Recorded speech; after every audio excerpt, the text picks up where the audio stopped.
Hello comrades, it's Captain Communist here, and today I'm going to explain to you all why I'm defending Mao.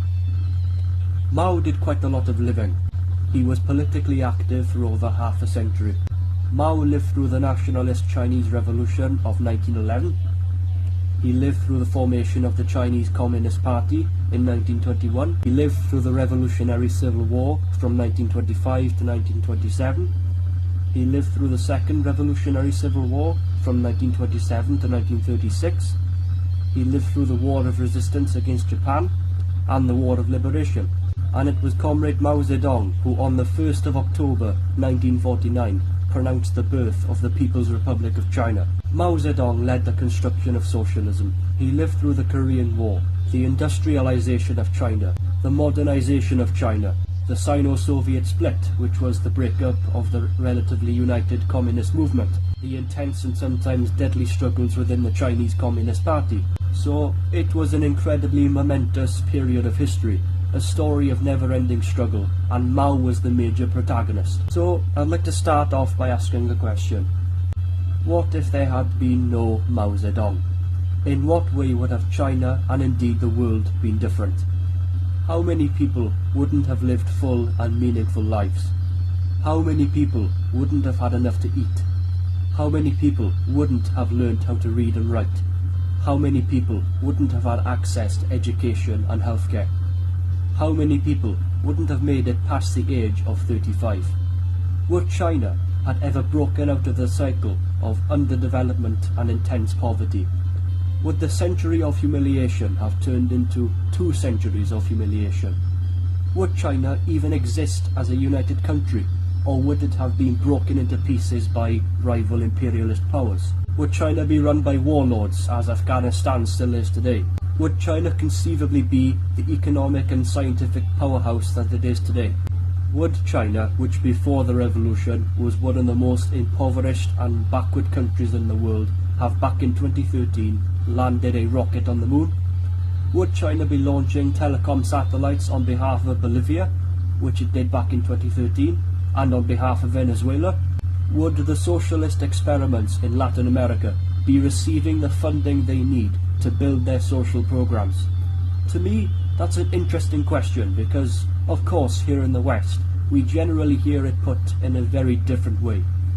The West portrays Mao Zedong of this monster of a man who was responsible for the deaths of millions of people. According to some very well-paid historians, Mao was single-handedly responsible for what they tell us was the greatest famine in human history. There may be hundreds of these well-paid, well-respected historians who basically are competing with each other to provide the biggest and the most appalling figure in their favourite game.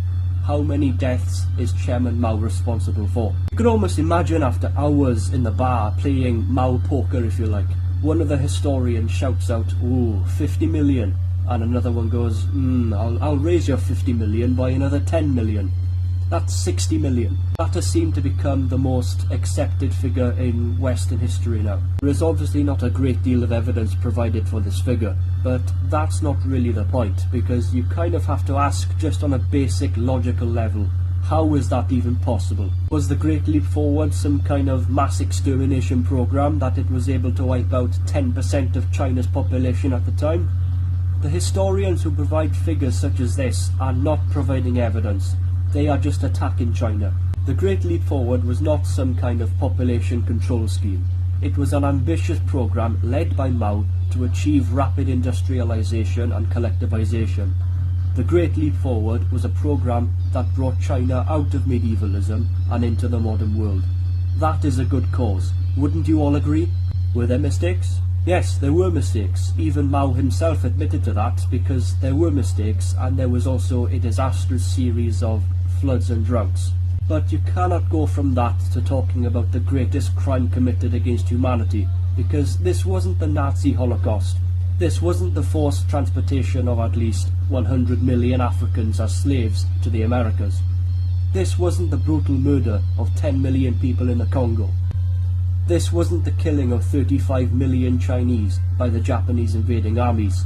and nor was it the very deliberate policy driven of our oh-so-civilized British colonialism in countries such as Ireland or India, for instance.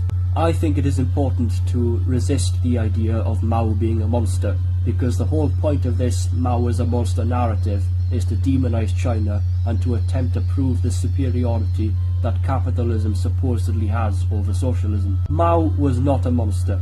He was truly one of the greatest working class leaders of the 20th century. Regardless of the mistakes that Mao had made, it is very clear that these were the mistakes of a great revolutionary, an exceptional leader who more than any other single person is responsible for Chinese liberation.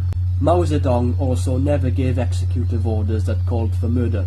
He did enable Chinese workers to enable trials for the landlords. The workers' actions are independent of Mao's approval, and the execution of approximately 800,000 landlords across China was an expression of local anger at the landlords who had let the Chinese starve to death. So, comrades, I say to you all, follow the example of Chairman Mao, engage in class struggles, fight against imperialism, and that is the only way humanity can achieve liberation.